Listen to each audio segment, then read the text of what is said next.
Okay, so in this video I'm going to show you how you basically put together the idea of joining a customs union into some sort of essay form and discuss the relative benefits to a country or maybe to the union itself of developing or increasing the size of a customs union. You could also use it for countries that leave the customs union, such as the UK and Brexit.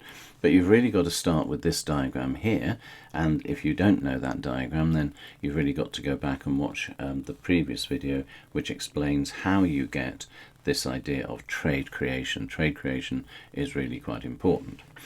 So you start with that trade creation, then you would build up the idea of there are welfare effects and there's a gain in the consumer surplus here, okay, but the government lose their tariff and the firms lose their producer surplus, etc., etc., and so that would give you some balance to your essay. But there's lots of things that you need to say, and if you were doing an essay, then I would say that you've got these sorts of different ways of putting an essay together.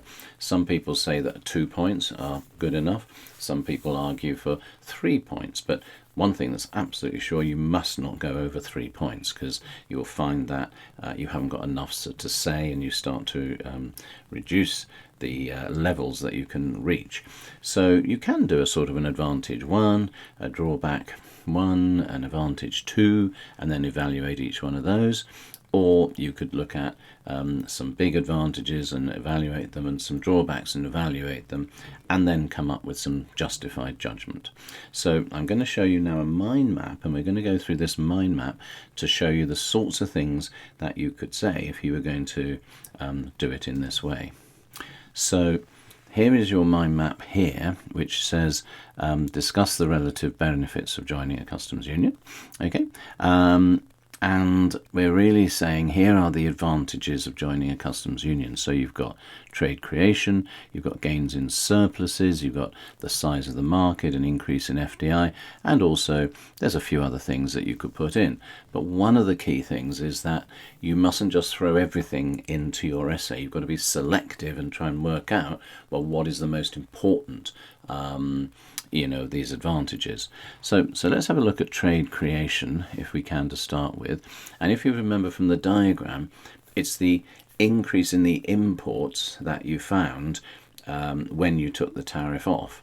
Okay, and so you had two quantity changes there, and both of those are an increase in imports into your country, but those imports were the exports of the other country within the trading bloc. So let's say it was France and it was their cheese. In addition, you would then be saying, but in the other market, we don't have to draw another diagram, but in a market for financial services where the UK has a comparative advantage, the same would happen and the UK's exports would rise. So now in the trading bloc, you've got two countries with exports rising, and a rise in exports, export-led growth leads to, and exports and trade is an engine of growth within the economy. Okay, so that would be one thing you could say, and you could talk about that whole idea of trade creation, but it is sort of linked as well closely to this idea here of welfare gains in the market. And so you could say that if there was a gain in the consumer surplus, first thing you could say is that the prices of these goods have come down, the price of cheese has come down, which means that there's lower prices, higher real income, you're able to increase the number of goods and services bought, which increases your living standard. So that's a standard run at analysis on a gain in a consumer surplus. The other thing you could do is you could look at those two welfare triangles, okay, they're welfare gains, remember, and you're talking about the first triangle, that the market is now buying from the low cost, more efficient country, that's France in this case, of cheese, instead of the high cost, that's the triangle A, and triangle B, the consumers have extended their demand, and so you could show on the diagram even that the demand curve is reflecting the marginal benefit, and it's greater than the marginal cost of buying your cheese from France, and so there's increased welfare. So gain in consumer surplus and trade creation, you could put those two together. You could put the next two together if you wanted to as another big advantage. basically when you join a customs union, like you join UK joining the European Union, you would say that the size of the market now grows because you've got a much bigger market and you can sell without tariffs into this bigger market. So as the firms grow larger, you would be saying they gain economies of scale, hopefully, lowering their average cost and increasing their profits. And if they increase profits, then they can get higher investment, etc. And you could talk about the fact that the firms need to be more productive in order to compete in this much bigger market where you can't rely on tariffs to protect you if you're not very productive or efficient. So that would be one thing to say, the size of the market. You could link that also to what happens is that a lot of companies which are outside your trading bloc come in and they start to produce. It's called foreign direct investment, and they produce in the trading bloc in order to avoid that common external tariff outside the trading bloc. So those companies come in, they set up within, and that leads to higher output, more jobs, improved investment. And so again, you could bring those two together. You could bring together the increase in the market and the increase in FDI as well, if you wanted to. Okay, and you've got some others if you want to look at those. It still allows you to protect by putting a common external tariff. There may be some technology transfers and jobs might be created. So you've got enough there, I would have thought, to talk about the advantages of joining a customs union.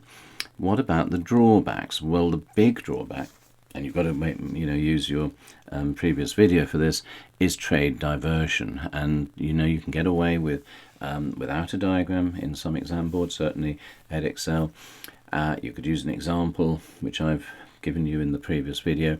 But what this is that products are being sold, this is so important, within the block now, and they're going to be bought from the high cost, less efficient firms within the block. So this might be buying your your trucks from France instead of being able to buy them from the US, who are the lower cost, high efficient firms. Okay, so that's something that you could say, trade diversion, and you could show it on a diagram if you wanted to. You could talk about, and harder I know, but that welfare gain that you got with a consumer surplus when you reduced the prices in the market might be offset by the reduction in the tariff revenue. So you can only use that one when you had put a tariff as a country. You've had a tariff on both the countries, the high cost and the low cost to start with. But certainly something you could use. Two drawbacks together would be the loss of producer surplus, and therefore the outcome or the output of domestic firms is reduced, costing jobs, reducing profits, reducing investment. That could be offset as a, you could put it as a disadvantage or a drawback of all that FDI and all that, gains that you saw from, bigger markets and bigger market shares and FDI coming in and more investment, more productivity. You could say, well, yeah, it's offset by some of this. And there is the reduction in the tariff revenue as well, because you're not going to, as a government, you're not putting your tariffs on the countries within your trading bloc. And the big one, which you could also put in if you wanted to, if it was a standalone point, is that very often these trading blocks are within a geographical area, and so there's a lack of diversity. You tend to concentrate your trade with just one part of the world, as it were. So it might be South America, there's a trading block there, Mercosur, there's ASEAN, there's the new RCEP, which is in Asia, there's the African Free Trade Area, or even the European Union. And the problem with that is that if there's a downturn in that region for some reason, then if all of your trade is with those countries, or the majority of your trade is with those countries, then you are affected by the downturn. But also remember, you are exporting to those countries within that trading block, and so you sort of have a further downturn as well, because if everyone's exporting to everyone and exports start to fall, and then that brings aggregate demand down, and so output falls, and so it brings less export. So it's a reinforcing effect. They reinfect each other in one sense. You could also have the idea that there can be problems with weather, that in some countries and areas of the world you can have drought or wet weather. It's going to affect everyone within that trading block. So a lack of diversity is quite a drawback, and you can use that if you wanted to. The next one, small, but pop it in if you wanted to. There's a lack of sovereignty in setting this common external tariff. So there's going to be different tariffs on different goods. So even when we talk about a common external tariff, so not just one tariff and we set it for all goods, within the EU there's a different tariff on the different imports, but it's the same tariff that all countries have to apply. Now, those tariffs might be right for say the French wine industry, because they're trying to protect against, say, New Zealand wine, but those tariffs might be too small for, say, the British wine industry, which is less efficient than the French wine industry. So can you get the right tariff for all countries? And if you do have that common external tariff, then obviously you've still got some distortion of comparative advantage. So hopefully that gives you a good overview of the different advantages and drawbacks that you can use. But I also want to hint at what we come up with at the end, a justified judgment. You've got to draw your conclusions based on what you've said in the analysis and your 2 points or your 3 points. But it's also worth bringing in something along these lines. So let's take the new trading block, which is the RCEP trading block, and that's the fact that the ASEAN trading countries who were in a trading block before, and these countries are already in ASEAN, they've now joined up with countries like Australia, Japan, South Korea, and for the first time China. So the question is, how much has that tariff been reduced? Because if you're already in the ASEAN trading block, then maybe the tariff won't have changed very much at all. So that would be something that you could bring in context to say whether or not this is a success depends on what tariff reductions you're talking about. And I like particularly always looking at, well, if you're in a trading block, which countries are benefiting the most. So let's take the countries that gain FDI. That's an advantage, remember. Well, when the foreign direct investment comes into, say, Europe, is it going into all countries in Europe, or is it going into particular countries? And in the past, certainly, and it's changed now, but Ireland attracted a lot of FDI because they had tax rates that were so low. So the FDI argument was sort of based on just a few countries which attracted in the FDI. With the RCEP, which is really important, I think, that you look at, and you watch some videos on that. Who's going to benefit? Some people say, well, it's going to be China. They're stronger, they're more efficient, and they're going to dominate and sell into these other countries. That's why India actually did not sign up to RCEP in the end. Other argument is, and this came from the Al Jazeera video that you can watch on YouTube, is that some of those weaker, smaller countries have so much more to gain. So as long as they can compete, because there are no tariffs, but as long as that then forces them to become more efficient and introduce new technology and new ideas and investment and raise their productivity, etc., those countries have a lot more to gain than China has to gain, because China are already quite strong and they'll gain a small amount, whereas those countries will gain a much bigger amount. So hopefully that's of help. Let's draw back again.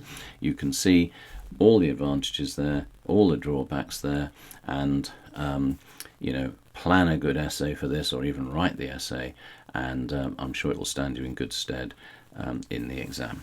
Okay.